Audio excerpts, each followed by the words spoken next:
Olá, o deputado Gilberto Nascimento, do PSC de São Paulo, está de volta à Câmara.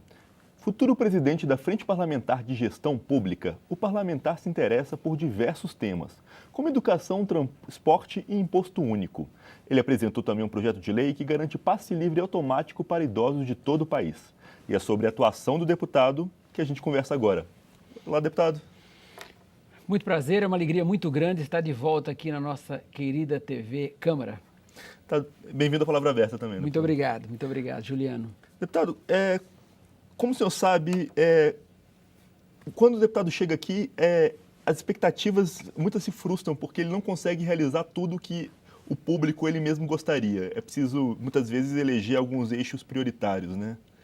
Quais seriam os do senhor para este mandato? Então, é claro, Juliano, que o político, quando ele está buscando os seus votos, e esse é um grande fator da democracia, então ele ouve todos os pedidos. Então, claro que a vontade dele é chegar aqui e resolver todos os problemas. Então, chegando com... Agora, no nosso caso, eu com esse mandato já vou completar, se Deus quiser terminando ele, já vou completar 29 anos de mandato. Então, a gente já veio de um certo tempo. Já passei aqui pela casa anteriormente. Agora, a casa hoje é uma casa que a gente está dizendo o seguinte, a gente vive um bom momento nessa casa. Momento que com a atual administração, a mesa diretora do deputado Eduardo Cunha, a casa tem sido muito mais ativa, a casa está todo dia. Isso nos anima muito, porque nós chegamos aqui numa época, no passado, em que apresentamos alguns projetos em que dificilmente esses projetos sequer caminhavam nas comissões. A burocracia é muito grande, o plenário que nem sempre votava tudo aquilo que a gente tinha expectativa que votasse, então nós às vezes ficávamos muito tempo aqui esperando. Com a nossa volta para cá agora, isso nos dá muito mais ânimo. Então nós queremos trabalhar muito na área de segurança pública, que hoje é um grande problema. Eu até tenho dito, quando um governador, por exemplo, ele investe em habitação popular, é importante investir, tem que investir em habitação popular. Só que ele pega uma faixa da população. Aquele que já tem casa ou aquele que não tem expectativa de ter uma casa, tá? Porque sabe que a sua renda não vai chegar lá, então isso também não foi atendido. Quando você investe em educação, é a mesma coisa. Quando você investe em saúde, é a mesma coisa. Quem tem o plano de saúde não está atendido. Quem não está doente também não está se sentindo atendido. Agora, quando você fala em segurança pública, essa é uma área que atinge todas as pessoas. Escapa, é o rico, o preto, o pobre, o branco, enfim, todos os segmentos da população. E nós estamos vivendo um país que a violência é muito grande. Nós estamos vivendo um país em que tem mais de 50 mil assassinatos por ano. É um grande absurdo. Mata mais do que qualquer guerra no mundo. Não é? Ou as guerras passadas, praticamente. A que o senhor atribui esse fenômeno? Eu acho que a sociedade está doente, não é? A sociedade está com problemas sérios, a sociedade está se sentindo num beco sem saída, a sociedade está sem expectativa. A sociedade, hoje, num país em que as pessoas não criam mais filhos, mas criam herdeiros, não é? As pessoas já não criam mais amor, não criam mais relacionamento. E quando eu digo isso, quem cria um filho, o filho quer que o pai tenha o maior tempo de vida possível para retribuir o amor, o carinho, tá? O respeito que recebeu dele. Claro. Agora, o herdeiro não é aquele que quer que o pai morra o mais rápido possível para que possa pegar a pequena herança para poder gastar. É o de errado. Então, numa sociedade onde falta amor, falta respeito, falta consideração, a formação muito ruim, distâncias sociais tão grandes, não é? Então, tudo isso leva à violência. E completando-se com isso, você tem o problema da legislação. Uma legislação fraca, uma legislação deficiente, que acaba sendo um grande convite para que as pessoas venham praticar um ato ilícito, sabendo que não serão alcançadas pela autoridade da lei, não é pela força da lei. Então, é claro que isso leva. Mas no nosso caso, nós vamos trabalhar muito, se Deus quiser trabalhar muito nesse mandato. Quero trabalhar essa área de segurança pública, tá? Criando uma legislação que possa ser um pouco mais dura, para que realmente as pessoas possam entender que serão punidos aqueles que praticarem qualquer delito, não é? A redução da maioridade penal entra aí? Eu sou totalmente favorável à redução da maioridade penal. Porque, veja bem, quando foi feita essa legislação que está aí, como é que o legislador chegou em 18 anos, não em 16, não em 21? É pela abertura de caixa torácica. Então, era pela formação do indivíduo. Com esta formação, então, ele tinha condições já de ter forças para agredir alguém ou para tirar a vida de alguém. Hoje em dia é bem mais cedo. Tá. Né? É claro que hoje, um menino com 14, com 15, com 16 anos, ele já tem muito mais caixa torácica aberta, a inteligência é muito maior. Ele, antigamente, no passado, ele não usava arma de fogo, hoje usa. não é? Quer dizer, então, esta pessoa que pratica um crime com 16 anos, ele tem que ser punido. Nós estamos num país que a pessoa pode casar-se aos 16 anos, ele pode votar, escolher um presidente da República, ele pode ser pai, e daqui a um pouco ele não é responsável por um crime que ele pratica. Eu sou pelo contrário. Eu acho que nós temos que o menino que praticou um crime, o jovem, o adolescente, ele precisa ser punido sim. Ele precisa ser alcançado pela lei sabendo que ele não está impune. Porque hoje você cria uma impunidade. Sim. Uma pessoa, por exemplo, com 17 anos e 300 e tantos dias, ela pratica um crime 3, 4 horas antes de completar os 18 anos. Como aconteceu em São Paulo. Como aconteceu em São Paulo. E daqui um pouco, ela pode chegar sendo presa no dia seguinte, o advogado aparece e diz, olha, ele é menor. Bom, mas não é menor, ele está aqui, ele tem 18 anos, não. Mas ontem ele praticou o crime, era 23 horas, faltava 1 hora para ele ser maior. Quer dizer, nós não podemos mais ter uma sociedade dessa que leva uma condição de que a impunidade fica total. Então, nós somos a favor da redução da maioridade penal. É claro que um jovem de 16 anos, ao praticar um crime, primeiro que ele vai reduzir esse ímpeto de praticar o crime quando ele souber que vai ser alcançado pela lei. Tá? Agora, também não acho que você precisa pegar um jovem com 16 anos e colocar na mesma cadeia em que tenham pessoas lá com grandes condenações. Sim, não claro. é?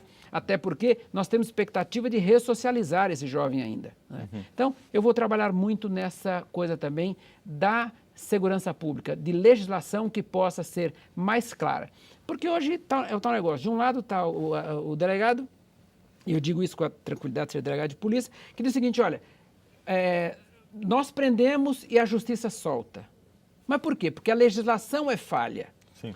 Tá? Então, falta legislação para isso. E nós estamos muito dispostos. Estamos vivendo um momento também em que a Comissão de Segurança Pública é composta, na sua maioria, de membros ou da Polícia Civil, das Polícias Civis, das Polícias Militares ou mesmo da Polícia Federal. Então, nós temos hoje um grupo de pessoas que entende o problema e que, por entender, eu acho que nós podemos resolver grande parte dos problemas. Ninguém vai resolver todos os problemas, mas pelo menos vamos amenizar um pouco esse problema de segurança pública.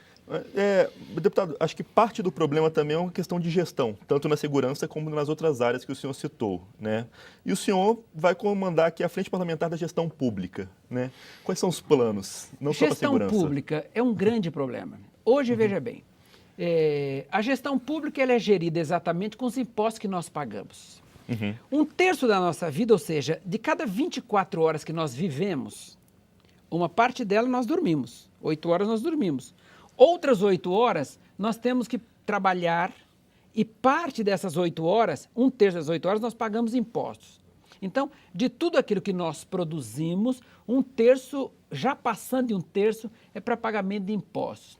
Agora, esses impostos vão para os cofres dos governos estaduais, municipais, estaduais ou federal. Principalmente federal, né? Principalmente federal, que hoje é o grande captador aí da maioria dos recursos. 70%, 80% hoje vem para o cofre do governo federal. Agora, esse dinheiro, de qualquer forma, depois ele é aprovado, ele é mandado para algumas áreas, por exemplo, educação, saúde, segurança e assim por diante, ou tantos outros investimentos que o governo faz, passa pelo legislativo para ser aprovado isso, não é? Mas, de qualquer forma, na ponta da linha tem que ter alguém que seja um gestor disso tudo. Sim. E hoje, qual é o nosso grande problema? Nós não temos formação de gestor público, não é? Nós não temos a profissão de gestor público. Eu acho que as prefeituras, um dia, elas vão ter que ter concurso aberto para gestor público. Independente de partido, independente de cor ideológica ou qualquer coisa, tem que ter um gestor público. Porque normalmente os prefeitos são políticos, que muitas vezes chegam lá e não têm muita ideia da gestão pública, Claro. daquilo que é o seu orçamento municipal, de como é que vai se gerir isso. Então, o que nós estamos fazendo? Nós estamos começando a formar uma frente de gestão pública para que, juntamente com o Tribunal de Contas, juntamente com a Procuradoria e tantos órgãos de controle, inclusive da União, possam estar oferecendo cursos, facilitando, nos trazendo legislação que possam ser aprovadas pelo plenário, pelo legislativo, para que a gente possa ter uma gestão pública um pouco mais tranquila. Os desmandos. E muitas vezes, por outro lado, você tem alguns prefeitos que erram também. Não é porque faltou honestidade, não. Parece que tem muito comum, né? É muito comum. Erros simples, não é? Que às vezes eles erram exatamente por não conhecer tão bem a legislação e muitas vezes não ter um gestor público que possa auxiliá-lo. Dizer isso pode e aquilo não pode. Você pega, por exemplo, hoje os nossos tribunais de contas dos estados, dos municípios ou federal, eles também não são órgãos consultivos e deveriam ser. correto? Claro. Os tribunais de contas, na minha forma de ver, eles deveriam ter um grupo de gestores em que pudessem ir no prefeito e dizer o seguinte: você vai fazer essa licitação? Vou. Então tá bom, vamos dar uma olhada antes para ver se não tem alguma coisa errada. Porque qual o grande problema? Vem aí o administrador público, não o gestor público, o administrador público, no caso o prefeito, os secretários, eles acabam colocando uma licitação, fazem a assinatura do contrato, vê o vencedor, tem a assinatura do contrato e logo depois, lá na frente, 2 anos depois, o Tribunal de Contas fala: está errado. É a posteriori, né? A posteriori. Então, na minha forma de ver, os tribunais de conta também, eles deveriam ter um quadro de gestores que pudessem acompanhar os administradores públicos, os prefeitos, governadores e o próprio presidente da República. Deputado, além da questão da gestão e da questão da segurança, o senhor também tem um projeto que facilita o acesso dos idosos ao transporte público. Esse é um grande problema, porque, veja bem, cada estado hoje age de uma forma, não é? Então, tem estado que diz que é 60, tem outros que é 65, mas a lei diz que não é. Então, o que é que nós queremos? Nós queremos unificar isso, pacificar isso. Imagine, por exemplo, que daqui um pouco, aqui no entorno de Brasília, o idoso, aos 60 anos, ele tem uma carteira, um passe que vale para Brasília. Mas ele atravessa, aqui nós estamos, inclusive, o entorno, sim, né? Ele atravessa para o lado de lá, daqui um pouco esse não vale mais. A nossa forma de entender é que a pessoa possa usar o transporte coletivo simplesmente mostrando a sua carteira de identidade. Simples então, assim. Mostrou, está acima de 60 anos, ela tem o direito. Não está acima, ela não tem direito. Mas alguém dia chegou a falar: bom, mas daqui um pouco o pessoal pode falsificar essa. Bom, mas peraí, aí já é um problema de polícia. Sim. Nós não podemos trabalhar uma legislação que diz o seguinte: já vamos estar na expectativa que alguém... Não. Então, simplesmente com a carteira de identidade, o idoso pode viajar de ônibus em qualquer lugar desse país e não ficar em cada estado tirando uma carteira. Então, por exemplo, nós temos estados, todos os nossos estados brasileiros são limítrofes. Não é? Uhum. Então, normalmente, quem está morando numa cidade no limite, ele tem que tirar uma carteira aqui e outra aqui. E, normalmente, essas carteiras nem sempre são tiradas no próprio município, ou nos municípios maiores, ou na própria capital. Então, ele fica totalmente perdido. Então, volto a dizer, precisamos acabar com essa burocracia. E acabar com essa burocracia é dizer o seguinte: você, com a sua carteira de identidade, pode se identificar, mostrar ao cobrador que você tem acima de 60 anos e você está isento do pagamento do transporte público. Infelizmente o nosso tempo acabou. É uma pena, Juliano, a gente gosta tanto de falar, não é? Mas eu só tenho a agradecê-lo e estou na expectativa, se Deus quiser, desempenhar um grande mandato aqui na Câmara Federal e está sempre aqui na nossa querida TV Câmara, dando satisfação aos nossos eleitores do Estado de São Paulo e a todo o Brasil. Muito obrigado. Pode contar com a gente, deputado. Muito obrigado. Você pode conferir esta e outras edições do programa no site da Rádio Câmara, câmara.leg.br/palavra aberta. A gente fica por aqui, até mais.